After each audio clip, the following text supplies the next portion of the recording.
All right, thank you everybody for coming. Welcome to AgroPlus Winfield United for a presentation from Colin Cameron here on adjuvants and surfactants and whatever else we can use in the spring from them.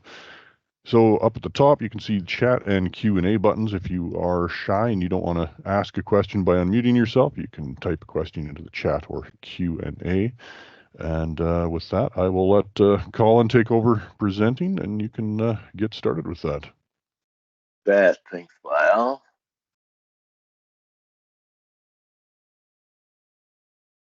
All right. Hopefully everyone can see my screen here. Yeah, so as Lyle mentioned, I'm Colin Cameron from Winfield United. We'll talk a little bit about water conditioning today. I have a few slides on that. Winfield United is a distributor of different vended chemicals with major manufacturers, but on top of that, we have our own proprietary line of seed and adjuvants and crop protection products.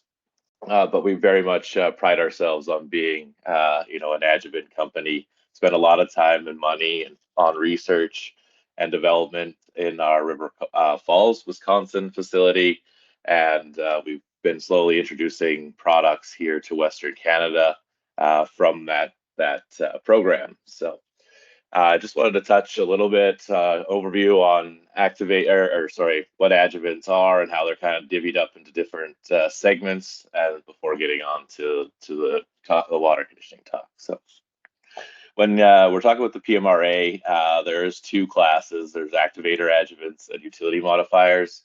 Activators are the things you'll see on labels, so non-ionic surfactants or crop oils or methylated seed oils.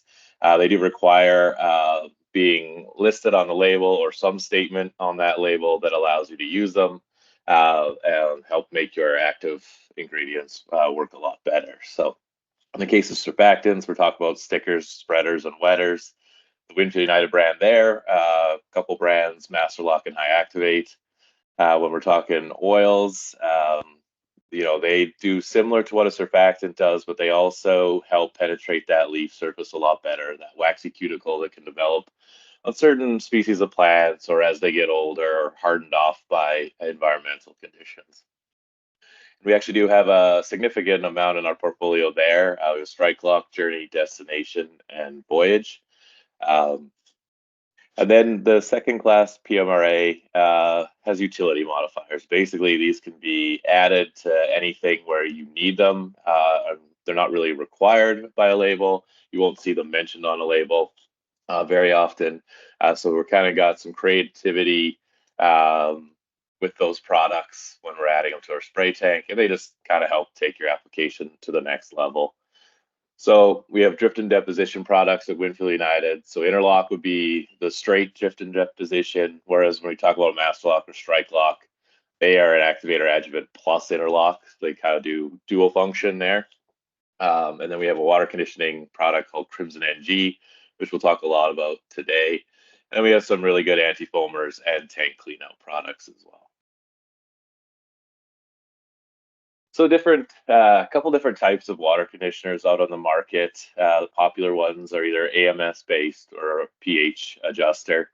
Kind of how they work. In the case of AMS, sulfate will bind to the cations in the water and on leaf surfaces, allowing your active ingredients to actually be active and not be tied up by those cations. Whereas a pH adjuster will actually lower the pH of solution to prevent things like glyphosate from binding to those cations. And in the case of AMS, the pH doesn't really change, doesn't fluctuate when they're added to the tank, where obviously a pH adjuster's sole purpose is to lower the pH, and they can get quite acidic.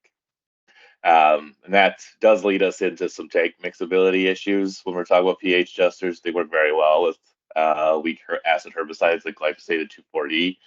Only issue is when you start tank mixing those products with something like a group 2 or a group 14, you start to run into solubility issues and you really start to lose some efficacy of those products. The AMS side, very compatible, doesn't really affect any of those groups specifically. And then we're talking about fungicides, insecticides. You can still have an AMS product in there. pH adjusters, really not recommended. Can cause some stability issues and stuff like that with those products. So in the case of group twos, if we're lowering pH, I've just kind of picked on Everest here. We really do start to lose solubility when we start decreasing that pH from a neutral region down to acidic. You can see in this case, we're going from 44,000 parts per million there around 7, and then we really starts to drop off when we get to 5. You're only getting about like 10% of that available when we start dropping that pH. So just something to keep in mind when you're tank mixing with something that you've typically maybe decreased the pH in the past. If you're adding new actives and groups in there, that you could run into some issues. We also see that in a group 14, like heat. You start to precipitate out as we lower pH, and that really does come and affect your control. We're actually losing about half our control with heat in this situation when we dropped pH to 4 versus staying around 7.7. Again, with insecticides, they do have optimal range, kind of clustered around that neutral air region. They are stable in different varying ranges of pH, but the optimum is around that neutral region. And fungicides as well. You started getting some issues when you're mixing fungicides with acidic or alkaline water, specifically of pH greater than 8. You can really have some reduced activity with those products. Just kind of, to put it in perspective with household substances, the pH scale, we're talking about some pH adjusters getting below 3 in some cases. That's like basically having, vinegar in your tank, pure vinegar. So you can imagine how acidic that actually is if you were to dip your finger in there or have that running through your equipment. So the kind of rule of thumb is your pH of your water should be between 6 and 8 in the spray tank, and that's after you've added all your active ingredients. Different actives will actually decrease the pH of your water um, when they're added in there. So just something to be wary of. You don't want to be too low pH, you don't want to be too high. We start talking about the AMS based products.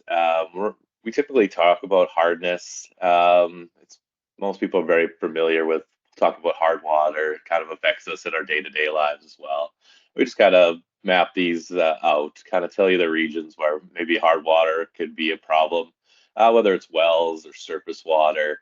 In your guys' case, you're pulling out of irrigation canals and stuff like that. So in southern Alberta, we do get to be pretty hard, actually, 125 to 200 parts per million. Glyphosate could start being affected around that 60 parts per million, which isn't overly hard when you take a look at the rest of the map of Canada. A lot of Alberta, northern Alberta, is actually quite hard. This is a big reason, big watch out, I guess, because we do have a lot of groups that are affected by hard water, and group 1s, 9s, 10s, and 27s are some of those groups, and they're getting sprayed a lot in Western Canada, right? Your group 1 is your grassy herbicides, your graminicides. Your group 9 is your glyphosate. Your group 10 is your glufosinate, something like Liberty or Interline or Justice. And then your group 27s, Infinity, and some of those other products. A lot more 27s coming to market now too as well that may need to have some water conditioning with them to make them work to their full potential. And so when we get these are two glyphosate molecules. We have this glyphosate in the water spray solution, and we have all these cations. So in this case, calcium, but magnesium, sodium, iron, potassium, or some of the others as well. And what happens is they have a high affinity for these glyphosate molecules, and they'll actually grab them and tie them up in solution. So then you don't really have them to be active when they come out of that spray boom and onto the weed. They're not going to work at all. So why you want to add a AMS product into that is because this ammonium part of ammonium sulfate will actually get there first, will actually grab onto those glyphosate molecules and keep them in solution. and then those cations will actually bind with the sulfate portion of the AMS and also stay in solution. So you're tying up the cations with the sulfate, and you're allowing all the active ingredient molecules to be freely available. Like I said, we typically talk about hard water, magnesium, calcium cations, but we do have a significant amount of high sodium water in Western Canada, whether it be dugouts or wells. We'd consider them soft water almost, but the sodium is actually also a cation and also can tie up those specific actives. So Winfield United actually offers a water testing program. You could bring a sample into your retail, or they can come out, they get a little vial, some paperwork, they send it off to our lab, and we send back these reports that tell you how much AMS or one of our product called Crimson should be added to every spray tank based on that water sample. And like I said, we were talking about hard water in this specific sample. You can see the hardness is 846 parts per billion. That's pretty high when we're talking about anything being over, 200 being pretty high, and anything over 60 starting to affect your glyphosate. So you see these calcium magnesium numbers being pretty high. That's indicative, obviously, of hard water. You get this 3.58 liters of Crimson that should be used to condition that particular water. When we look on the right side here, this is just comparing a high sodium water test, where you see the calcium, magnesium are very low, and the hardness is low. We consider that soft water, but the sheer amount of sodium cations in that solution just means you need to add as much, if not more, Crimson in this case than you do when you have a hard water problem. And that would go the same for the potassium and the iron. If you ever saw a test with those two being high, it would require more AMS to condition that water.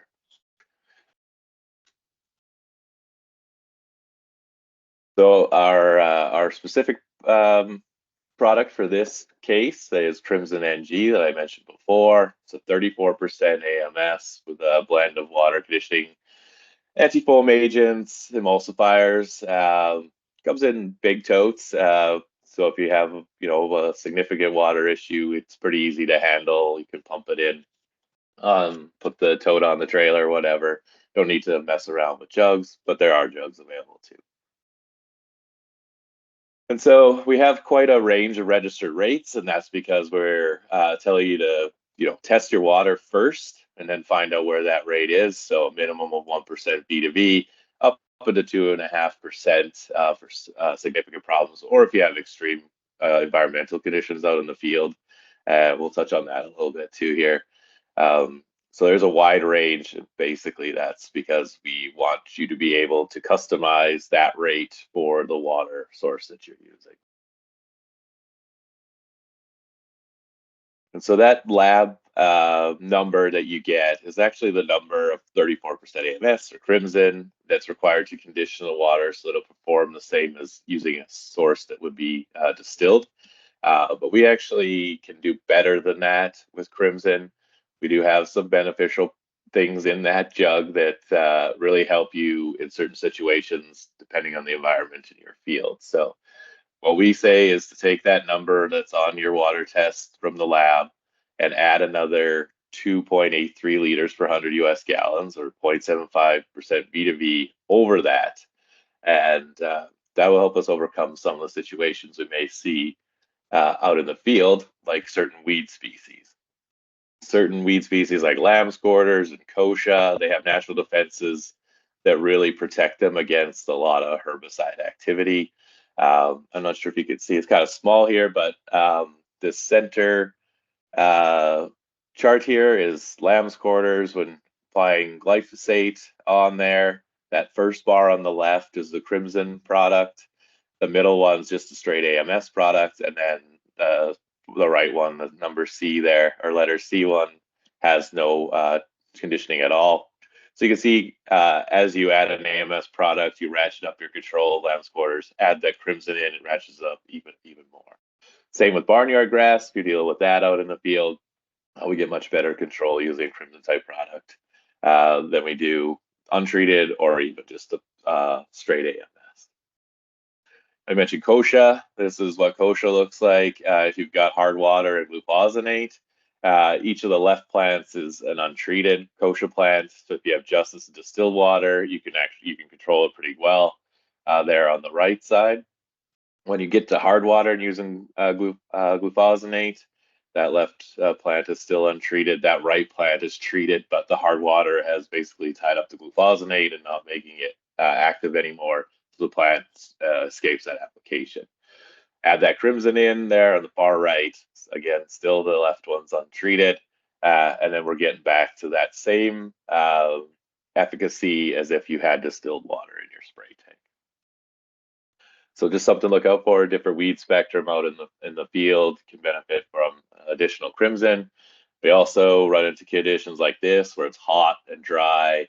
We're kicking up dust, and that dust that lands on those weeds actually has the same tie-up capabilities as those cations in the water source. So you get a physical bear of dust across the leaf of the weed, kind of protects it, but that dust is full of cations. It's full of calcium and magnesium and potassium, and so that glyphosate, glufosinate, those products will still get tied up on that leaf, and that extra crimson can really overcome that. So we've all seen kind of the sprayer tracks surviving the application. If we add AMS, nice clean fields behind those wheels. So this is a time lapse of Liberty by itself, Liberty plus a dry AMS, spray grade AMS, and then Liberty plus our crimson product. And over time, you can see the far right with the crimson and Liberty really does die a lot faster and gets completely controlled. The center sort of does, although I think some of the growing points remained intact. So the weed probably does escape in this case. And then Liberty with no conditioning really doesn't have much efficacy in this case. You can kind of see that Liberty alone is just kind of, contact herbicide has really only hurt that one leaf. Everything else, you can see there's a new leaf emerging there. And the center, I think some of those growing points and stuff are still very much intact. And then Liberty plus Crimson, that weed has completely been controlled. And the same thing occurs. Sorry about that. Same thing with glyphosate. This is AMS and glyphosate versus Crimson and glyphosate, and it just really amps up that control. Eventually, the plant on the left does die, but the Crimson product actually does a lot faster. So around day 7, you really start to see it kick in and fully control that weed with the Crimson, whereas the AMS kind of hangs on for quite a bit longer.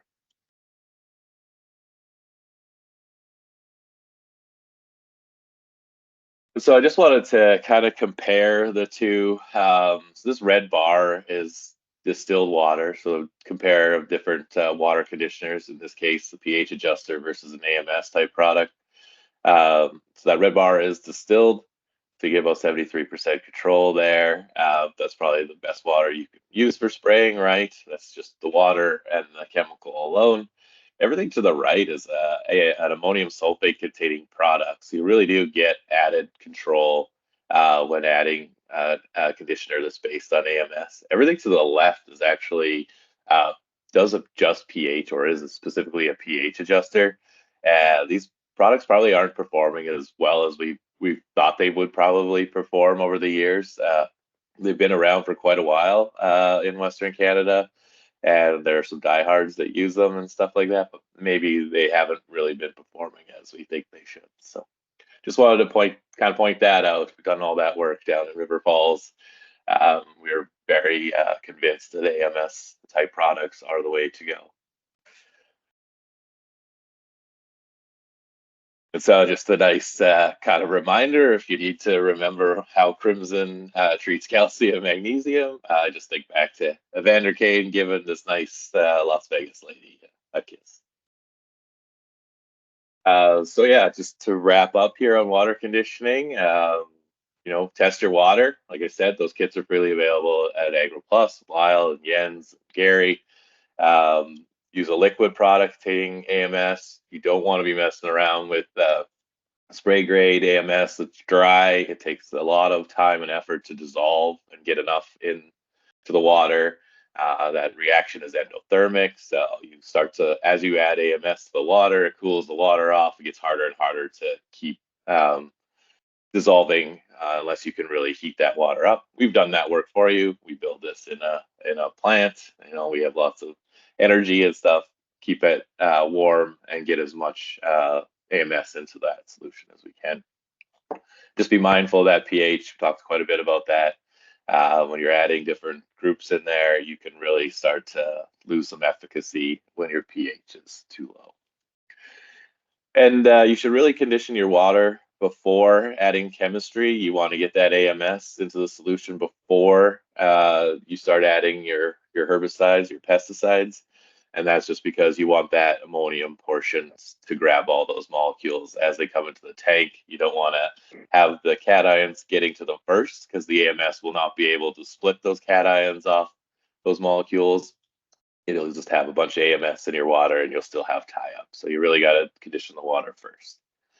Then, as I mentioned, use that lab recommendation plus add another 2.83 liters just to account for that external tie-ups, such as dust or any of the weed spectrum you might have out there, and really take your application to the next level. So that's what I had. If there's any questions, feel free to ask. Go ahead and ask, guys, or type a question into the Q&A there. I mean, for my part, I got to say, like, I've used Crimson, quite a few fields over the last couple of years, and it makes a pretty good difference with your burn off if you have emerged weeds. Like that slide that Colin showed where it shows 20 to 30% increase in efficacy. It's real. It happens. Yeah, we ran into a big issue here around Edmonton, where they're used to spraying in nice humid conditions and not having really any problems with their glyphosate, and specifically lamb's quarters. They didn't condition any water, went out there, ended up having to respray, got lots of, product inquiries over that. Went out, conditioned the water with Crimson, and you could see the lamb's quarters start to dry up within 24 hours with glufosinate. So it was an expensive lesson to learn, but we learned it. Sometimes a small trial isn't as effective as a giant one, I guess. So yeah. Colin, can you comment on, does well water change dramatically throughout the season, and how should a grower manage that? Well If they water. want on test ongoing, or by the time you get the results, I mean, the spray season's passing by quickly. So I'm just curious if well water changes dramatically. Well water will change, but very slowly. Like, it'll be probably over years. It's not obviously like a dugout that can change from week to week depending on runoff and evaporation. So you're pretty good at taking a sample per year on well water and being pretty confident that that's the right recommendation. And as far as moving water, sorry, Harv. Sorry, no, go ahead. I was gonna just add to that completely agree. It's not going to change much over time. But then looking at some of those other external factors, I don't know if there's a lot of dust in southern Alberta, but I bet there might be. So perhaps varying your rate based on current conditions. I think we had some guys using moving water, so stream water or whatever. And it seemed like with the drought last year, the lower water levels, the salt or the sodium must have climbed dramatically, because it seemed like maybe it was just the drought effects on the weeds. But I'm just curious from a water quality perspective in a drought, if there's low flow, does that increase sodium or not? Yeah, like anytime you have a lot of evaporation happening, it's leaving the salts behind, right, in your water solution. So if you hot and dry, like we've seen in the last 3-4 years or whatever, could really increase your salts. Yeah. I would imagine if you're your water's coming from the lowest part of the reservoirs, like it might have the last couple of years too, out of the canals, there's probably a lot of stuff left in the bottom that maybe has changed the water quality as well. Thanks. Yep.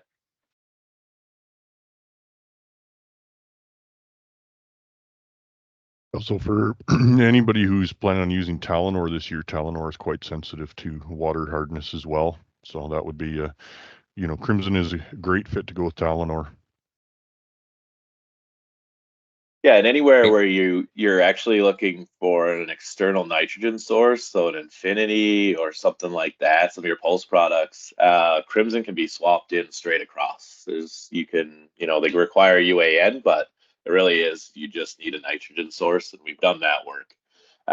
So you get the added benefits of the Crimson, plus you're fulfilling that nitrogen need as well.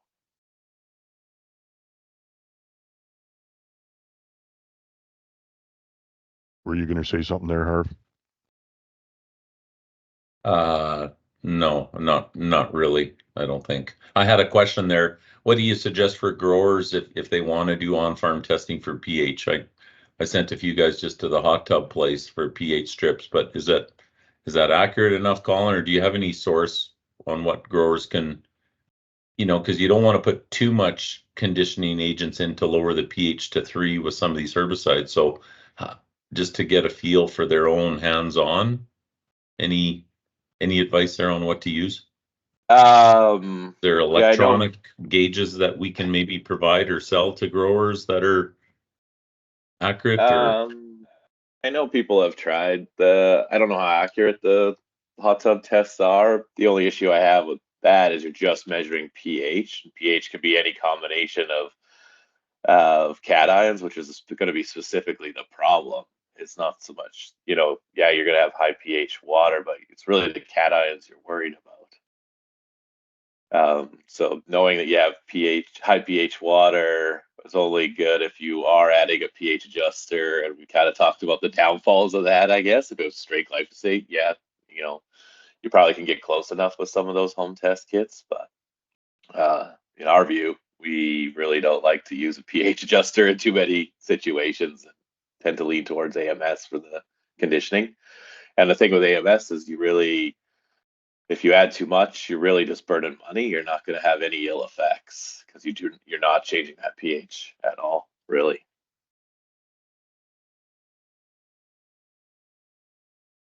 so then I guess a competitive product like LI 700, I mean, they're claiming all the time about adjusting pH, but use some caution there, I guess, in using Absolutely. either too much or using it in the wrong application, correct? Crimson Yep. is a better option. Yeah, and you'll see some manufacturers have a statement right in their literature that says do not use LI 700 with these products. They tend to be group 2s. And that's for that reason, because they do affect the pH too low. Do you have anything else you wanted to go over this morning, Colin? Anything specific you guys might want? I did focus on conditioning. Could pull some slides on interlock if you're interested. We got some time. Yeah, it'd be good to review interlock a little bit with some of these guys.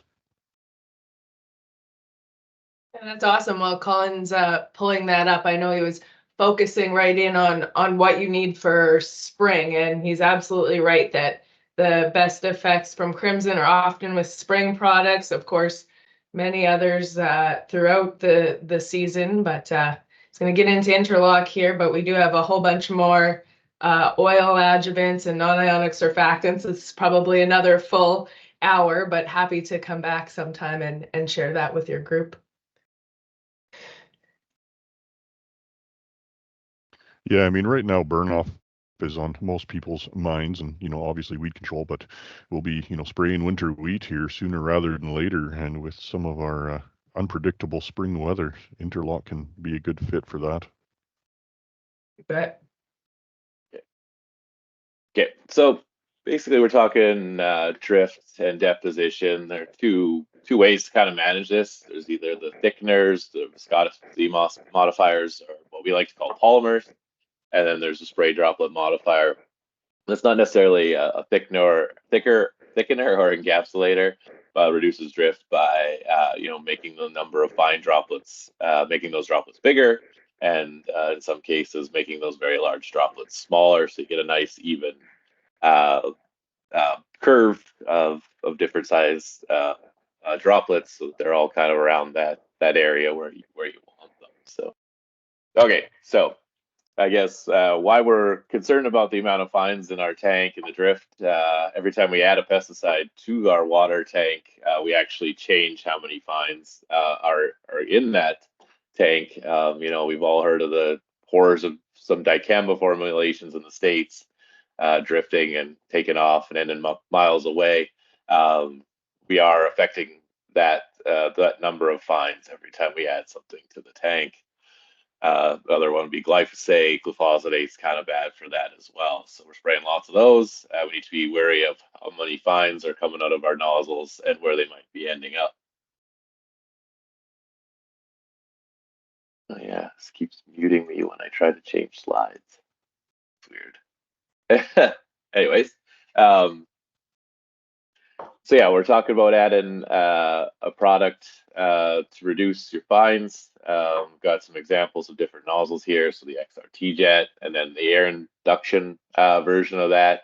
So you can see when we add water, or we just have water, we have some fines indicated by those dark clouds. You add that herbicide, you actually increase those to get bigger, darker clouds. Obviously, going back to what we said about adding an active to the tank, increasing those. And then our interlock product, which is meant to reduce those fines, adding that to the tank can really cut those down. You can see that in the bottom left XR slide there. And then, we still have that fines being created out of an air induction. We may start with less because it is a better nozzle at reducing those fines. But again, you see water alone, nice even pattern there, nice droplets. Add that herbicide, we start to see some clouds there off to the left. Then we could add the interlock back in, and really takes us back to that pattern that we've seen with just using water alone. So in this slide, I like to point out a couple easy changes you can make to get rid of fines. You can basically, if you have an XR, non-air induction type nozzle, swap that out for an air induction type one, and you can really cut down those fines, and then tweak that by adding interlock. Basically get rid of a lot, if not, a majority of your fines just by making those two easy switches. They don't cost a lot of money to do, but can really increase efficacy out in the field.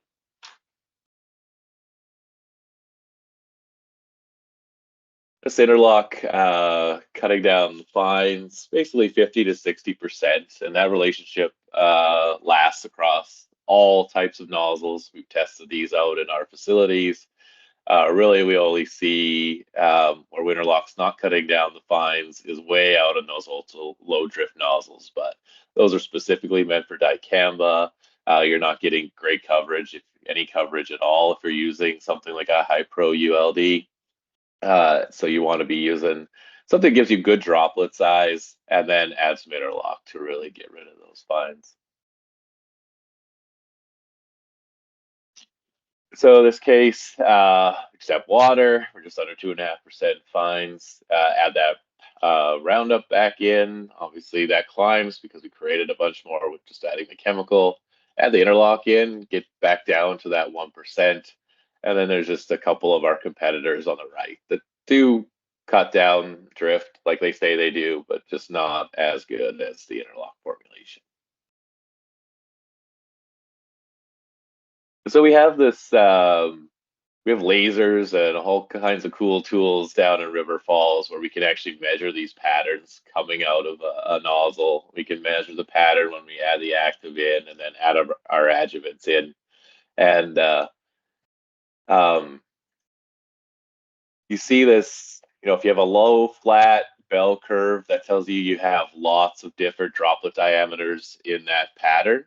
What you like to see is them all grouped, real tall, skinny curve. So they're all grouped around, that desirable 200 to 300 micron droplet size, which gives you the sweet spot for coverage and deposition.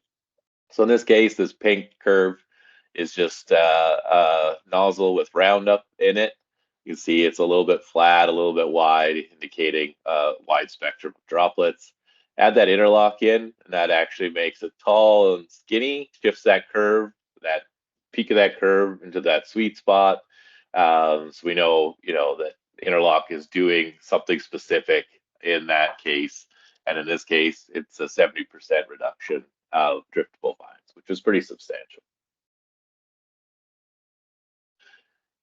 More and more, we get questions about PWM, AIM command, John Deere system, and thinking that those really don't have any driftable fines being produced, or they're a lot better drift, in which they are. You're just starting from a lower point, a lower amount of driftable fines in a lot of cases, but they still exist. In this case, just water was around 12%. Add that Roundup in, bumps up to 15, and then we add that interlock in, knocks it back down to 10%. So there's still a relationship there. We've captured that on our high-speed cameras in River Falls. So we'll play now. Okay. So you can see the white cloud here. Those are fines coming off of the PWM system. You can see it's there we go. You can see it's a lot less here on the interlock side. So there's still that relationship with the PWM system. Still benefit from that interlock. And with product like interlock, it's not always about drift. We do get better deposition, and deposition's just how deep into the canopy can we keep droplets falling and covering plants. So specifically in the case of a contact herbicide or fungicide or desiccating, where you want nice coverage, or you're dealing with a big heavy canopy, you really want those droplets to be the right size to get deep down in there. And in this case, an aerial application without the interlock in the lower canopy, we're just under 10% coverage. With the interlock, just about 18%. So significantly more droplets are covering the amount all the way down to the lower parts of the plant. In this case, this brave soul spraying corn right beside the neighbor's wheat there, 15 miles an hour going towards the wheat, and you get this nice clean line, basically telling you those droplets are falling straight down to the target. They're not moving off into the wheat field. Again, pre-harvest situation. This is actually LI 700 at the surfactant rate and a diquat. This is LI 700 diquat and interlock.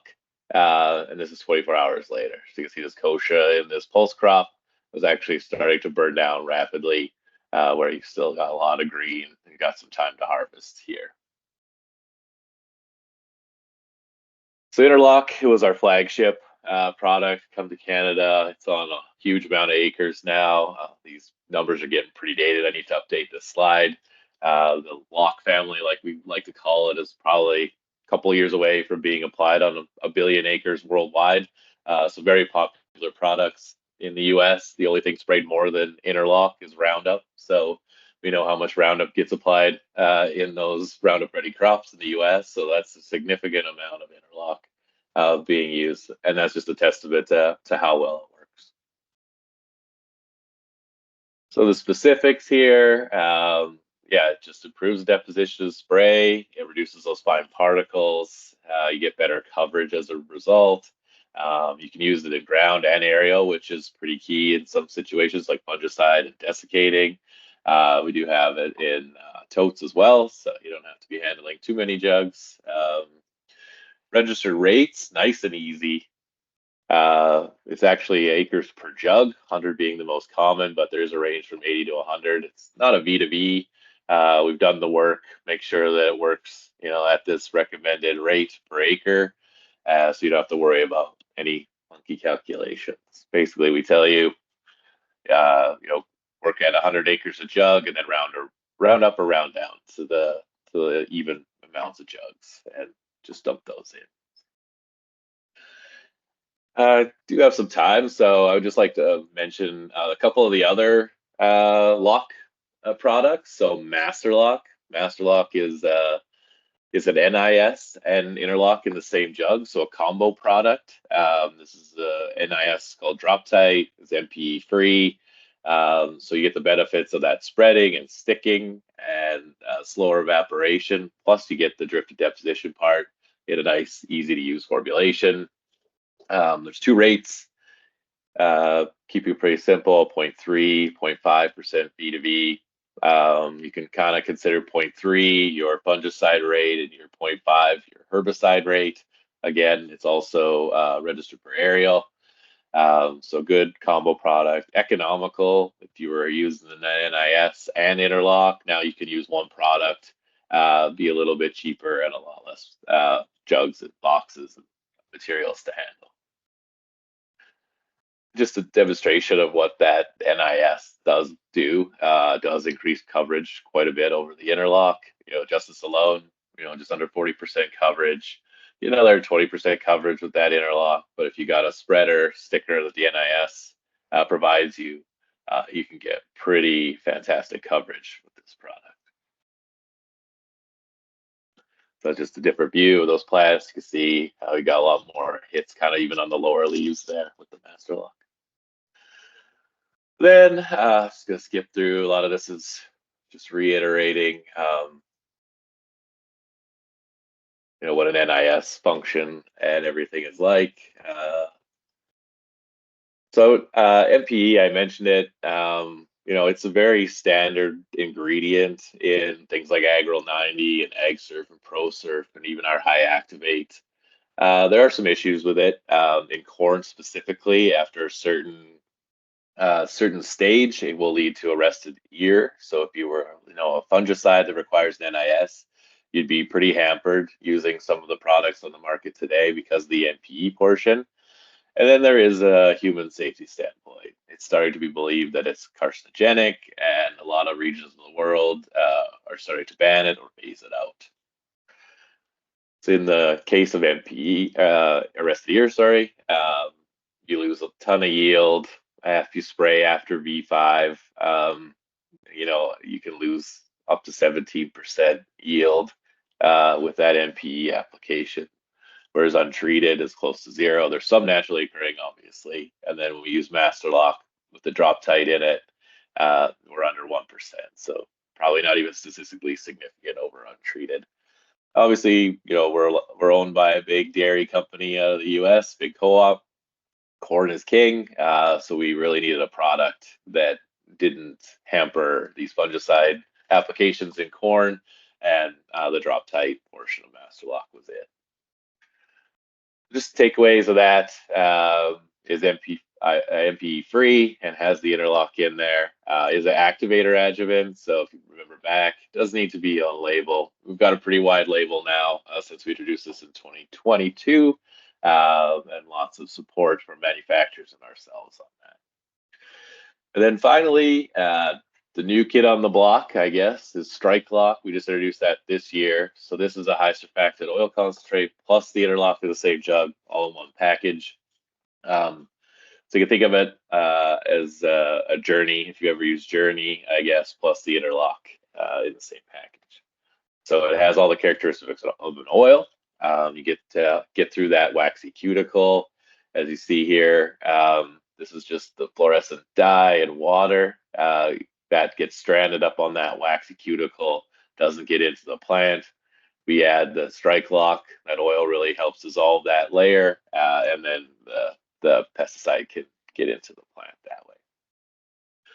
So we have specific products out there. A lot of our Group 1 graminicides really like to have an oil as the adjuvant.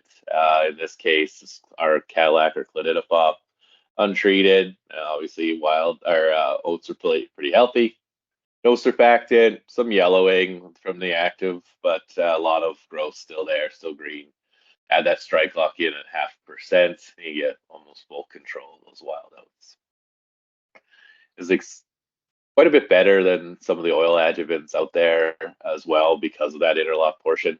In this case, clethodim and glyphosate, your grassy weed control is just over 60%. That Amigo is key for that clethodim in a lot of cases. Gets another 30% coverage, but that Strike Lock with that interlock and oil, we get another 10%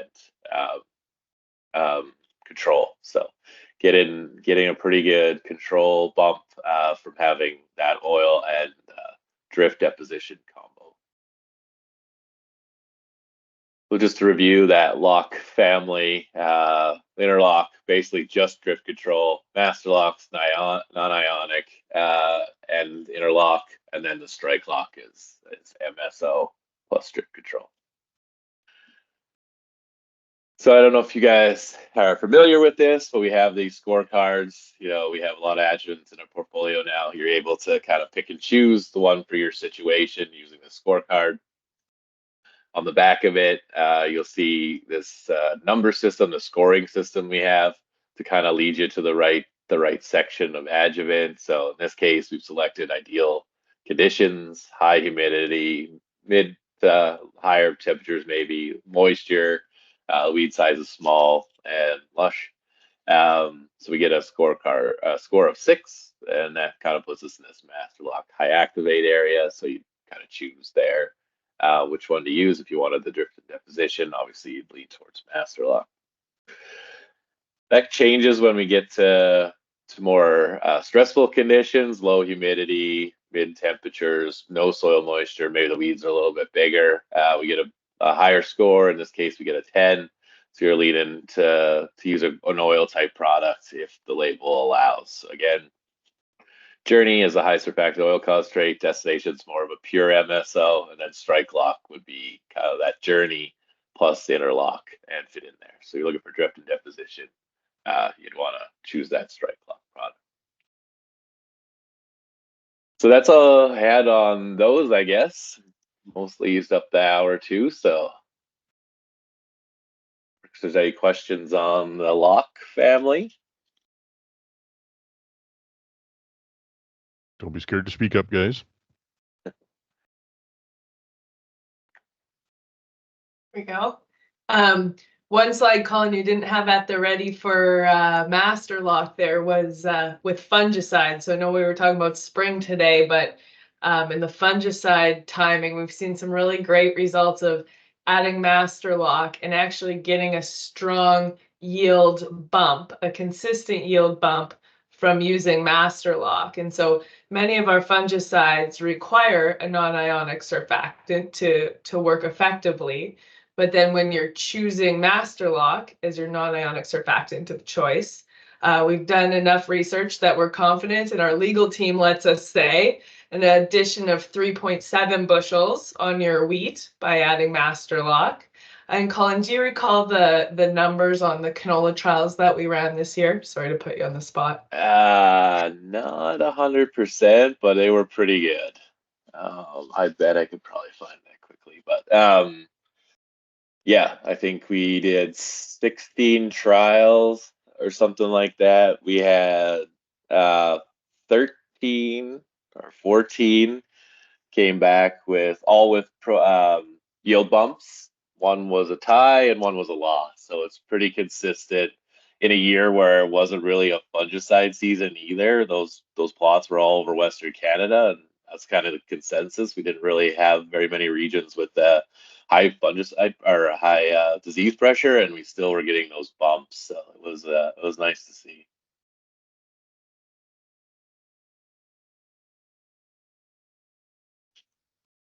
Excellent. Well, if there's no other questions, thank you very much, Colin, for presenting. It was lots of really good information in there. You know, we've been using these products here with AgroPlus for a few years, and we've had great success with them, and I think we will definitely continue to do so. So I'm going to stop the recording before we go on and do the draw for a case of Crimson here.